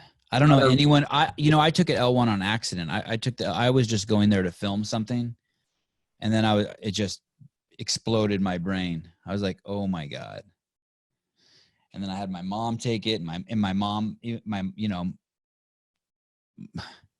even at, I can't remember if she took it at 69 or 70 or how old she was, but it blew her brain, right? Like, holy shit. Yeah. So you quit Crunch and you open up a little gym in your garage at your house. Yeah. Well, the reason it was at a client's house actually, but okay. Here I am again, like backtracking, but while I was at Crunch, I knew that I didn't like, while I like personal training and the money, like I knew that like in that environment, I wasn't happy. So I went back to Jeremiah and said, hey man, like, so I had shadowed and all of that at his gym, and he had said I wasn't ready. I took my L1. But this time I went back to him and I'm like, hey man, could I like maybe train people at your gym and maybe like coach a couple classes? And, and his thing was just kind of like, hey, I don't think that you're ready yet. So Did that piss you off? it made me angry. I mean, I understand, and he has every right, Right. but compared to other people that he brought in to coach, who weren't, and I'm not saying I'm a great coach, but Right. just other people that he brought in, I just felt like I could coach better than them. Right. Right. Have fucking sleep, but because I coach for my life versus someone who's just kind of doing it as a hobby, Right. like I was just very hungry and I would do anything. I'm always trying to evolve and learn and adapt. And I had such a connection with the community there that I was naturally, and a lot of the coaches would get upset because I'd be on the floor and people would ask me a lot of, and not that I'm even a great mover, it's just because I could kind of spot some flaws in movement, or I had some cues or things that I could do to kind of Why help. do you think? So why do you think that he wouldn't give you an opportunity? You think it had anything to do with your background? I think there may have been some of that. And also, though, I think there was some pushback from some of the other coaches who may not have kind of liked me kind of maybe stepping on their toes a little bit. Okay. So there was a little bit of, What does that look like? Like a class is going on and you guys are pushing overhead and someone has their forearm pointed in the wrong direction. And while you're working out, you look over and you're like, hey, Helen, get your forearm pointed behind you, girl. And then the coach would be like, hey, Corey, shut the fuck up. That's not your job. Or like, they would just approach me after class, or they would tell Jay, and then he would say, like, hey, like, could you just let coaches coach? I'm like, well, they weren't fucking coaching. They were sticking on. But I wouldn't, I'm not like snitching on people or whatever. I just would say, okay. But I eventually left that gym. And then like I was at Crunch, and then I went off, and one of my clients said, hey, would you trade me training and I'll let you use my garage. And I had zero equipment. I just took my first paycheck, bought some fucking kettlebells, and then I bought a rower. And like every week I would just add shit. And I just started training people out of this one car garage until they made me cease and desist because of the HOA or whatever, because I was making too much noise. I had people, flipping tires out front, or running with sandbags down the street, or we'd have driveways. I had like 12 or 15 people out in the driveway working out. oh, wow. So you were killing it. It was booming there. Yeah. Because the thing of it is when you're in that, just like in the neighborhood, and people are walking by like, hey, what the fuck are you doing? And then they see all these, people doing all this cool shit. To the average person, like what we do is fucking cool. They just don't know whether or not they can do it. They don't have the confidence. So, Right. but yeah, I feel like a lot of people saw that, and some people liked it, some people didn't. So they complained, and finally I said, all right, we'll just start doing workouts at the park. And then, so I would do like a weekly kind of boot camp. And I would do it for $5, but I would get like 20 people, sometimes almost 30 people out there, just hauling our equipment up there. And then a friend of mine was like, hey, there's this dude leasing space to personal trainers for like $300 a month or whatever. So I moved into his space, and then he was like half into it. So I like started to slowly need more space as I had more clients and people. And I eventually grew out of that space, and I needed my own. And I've been here since July. I think we came in here July. And when did you affiliate? When did you? October. So October. just months later. Yeah. We'll be 2 years this October. It's October of 18. And was it an exciting thing, or did it just happen so fast? Or like, have you had any time to enjoy it or celebrate it? Or is it just like, hey, that's what I do now. I'm fucking CrossFit Batcave. It's a lot of work, man. It's been my life. And just the path to get here, you know what I mean? And then the feeling like, hey, I gotta fucking kill it because all these people gave me an opportunity. I feel like I owe it, to guys like you and Greg, and especially your wife, and even Kathy. She's like the one that signed off on a lot of things. So I have that motivation, and then all the people, my members. Yeah, Kathy runs the affiliate department at CrossFit HQ. Yeah. Do you enjoy helping people? Yeah, man. And even in the criminal element, like I helped a lot of people. The means in which I did to do it weren't the greatest, but I feel like I've always kind of had that need to be able to help others, to give people something of value. So to be able to do that every fucking day I wake up. Now, it ain't the prettiest because you don't make money, at least in the beginning. But I don't even think it's about money at this point. And obviously, I own a business. I want to make money. I want to kill it. I want to take care of my kids. But the connection I have with all of my members and even other people in the community who may not actually come in my place, but they know of me through other people and the stories that they tell. I think that's pretty fucking cool for a dude who was like a career criminal to now I'll go out and have a fucking beer or whatever with policemen unapologetically, and they know who I am. Like I've been taken, and I probably shouldn't even say this, but I've like gone to the gun range with those dudes and, you know, fired some off and just kind of hung out.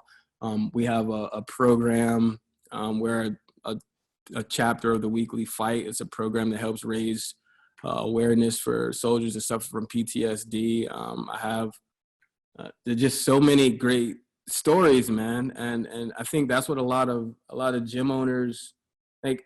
If people think that gym owners are like greedy people, like you're not gonna make a shit ton of money, like, you know, unless you have other things you can offer. But I think most of us do it, especially, and I can't speak for every gym. I can just say what I know from any affiliate owner I know is they really just fucking love to help people. Like we fell in love with it and it helped us. And then to be able to pay that forward, man, is like fucking dream, you know? Do you have any COVID fear personally? Like, do you get scared when they're like, hey, men and black men especially are getting COVID? Do you have any fear of that?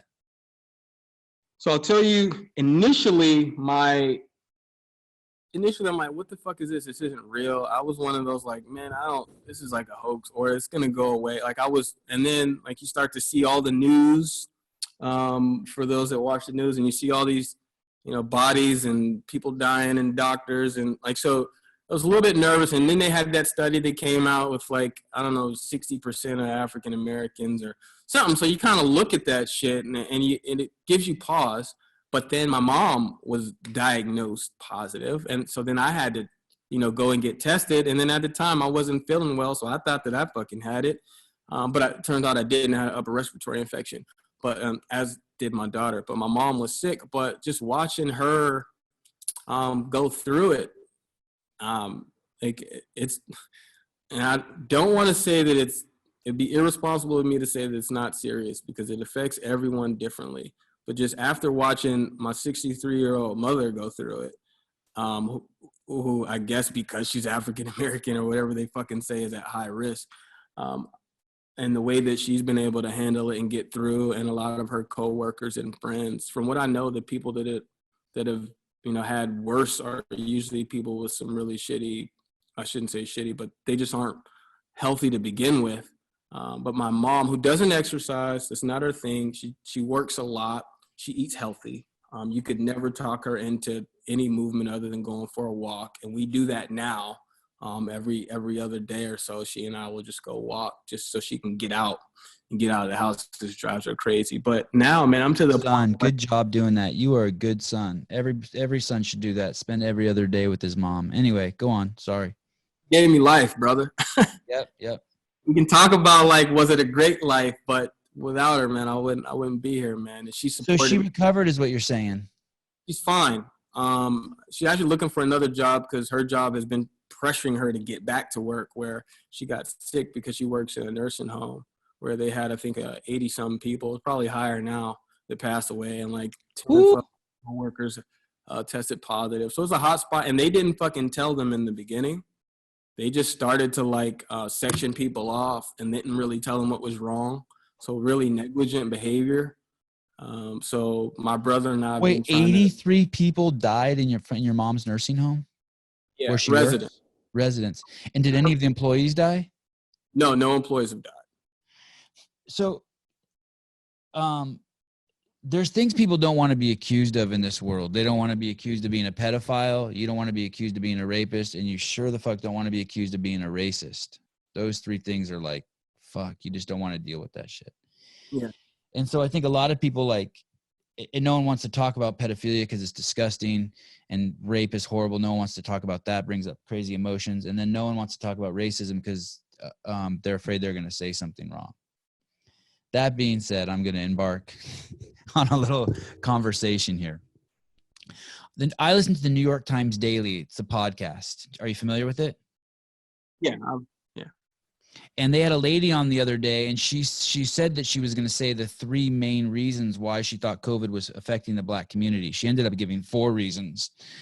And the reasons were, and I don't know if I'm going to say them in the right order, but one, because Blacks, because of the types of jobs that Blacks have, that they work in closer proximity to people. So that's reason number one. So it spreads faster in their community. Reason number 2 was the cities that they live in are ass cities, and they have ass air quality. So therefore, their immune systems, I guess, aren't as strong. Number 3 was that doctors were racist, Black doctors and white doctors and all doctors, that they were basically, you had a tendency to help, I guess, white people more than Black people. Like if you had to choose, if there was one ventilator, you gave it to the white person. And then number 4, which she didn't say she was going to give in the beginning, and I had never heard this term before, she called it weathering. And weathering, if I understand it correctly, and I apologize to her if I'm misrepresenting her in any way, but the spirit of what I'm saying, I think, is going to be correct. Number 4 is weathering, and weathering is the stress that African Americans are put in every day living in the United States, that they're always in a, not always, but they often get put into a fight or flight situation because of the systematic racism that's in the country, which puts pressure on them, which affects their immune system. So air quality, proximity of where they work, how close they work to people, racist doctors, or biased doctors, whatever word you want to use. And then this thing called weathering. So I'm listening to all that and I'm like, okay, I don't really have an opinion whether those things are true or not. And I'm more than happy to actually believe those things. But when I hear those things, it's not the kind of advice that I would give someone if they're standing on the railroad track and the train is coming. Meaning that has nothing to do with, it's actually not, she's not giving anything that empowers Black people or white people or Asian people. When I see what you're doing or what Charles Barkley said, they are actually empowering people. Charles isn't just empowering white people or Black people. You're not just empowering white people or Black people. You're empowering all people. You're saying, come into my CrossFit gym. The foundation of CrossFit is nutrition. This is what I'm going to do to help you get off. To get off the bad shit and onto the good shit. And then I'm going to get you some human movement going that God created or evolution created, however you want to believe. And I'm going to make you healthy. And it's just interesting to me that the largest podcast in the world has I don't know what her title is. I looked her up on Instagram. She is a Black woman, but she is giving advice that doesn't empower the African American community. And at first I was just processing it. And then I was like, well, shit, if someone said that to my Armenian community, if someone said, hey, Armenians, you're more likely to get COVID because you're Armenian because of X, Y, and Z, I would be fucking pissed. I'd be like, you should have used that opportunity to tell all African Americans, all Black people in the country, to get the fuck off the soda pop. And if you get the fuck off the soda pop, it'll get you to the fucking 85-yard line. And I'm just wondering what you think about that. Am I full of shit? Is there something I don't understand? Do you have an opinion on the subject? I know you're hearing her story secondhand. I won't even use her name in case I'm misrepresenting her, because she was a smart woman and I enjoyed listening to her speak, and maybe all the things she was saying is valid. I just don't think you want to tell someone, hey, trains hate Black people. First, you need to tell them, get the fuck off the railroad track. Then after the train goes by, let's discuss whether railway conductors are racist. Do you know what I mean? Like, there's a time and a place to have each conversation.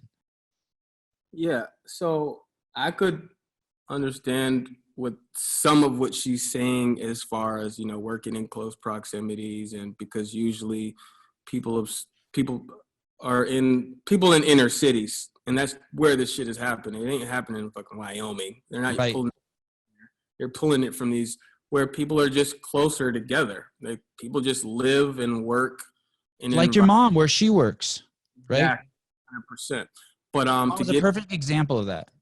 into all the racism shit, I think that that's ridiculous to point that out as there's no there's no way to gauge whether or not that's facts or fiction except for us to call that bullshit as we hear it, because you can't tell me that every doctor that looks at every patient has a racist agenda, and whether a doctor is black or white. I feel like most doctors, most of them, just want to help people. You know what I mean? And most people, I feel like you can't make statements and call people racist and say these are racist behaviors just because the numbers show. Like, I'm interested in knowing where do they get these fucking numbers from? And is it because you're testing more black people because they're more exposed because of these areas, that you're not testing fucking people in South Dakota? Or like, so anytime I hear like those things, and when people don't take an opportunity to give some people something to value,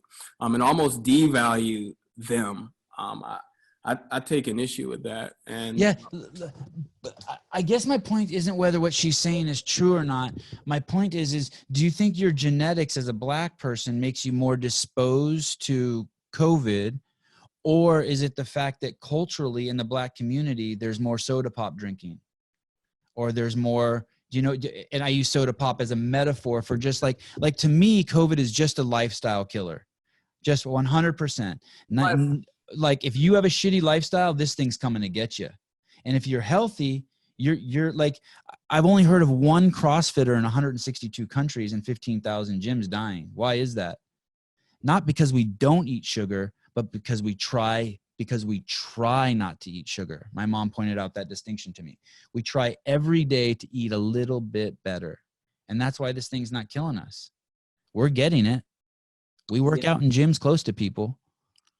I would definitely agree in that. And obviously, like I said, not all black people partake in those things. I know. But I think how you eat, how you treat your body. I don't give a fuck what race you are. Right.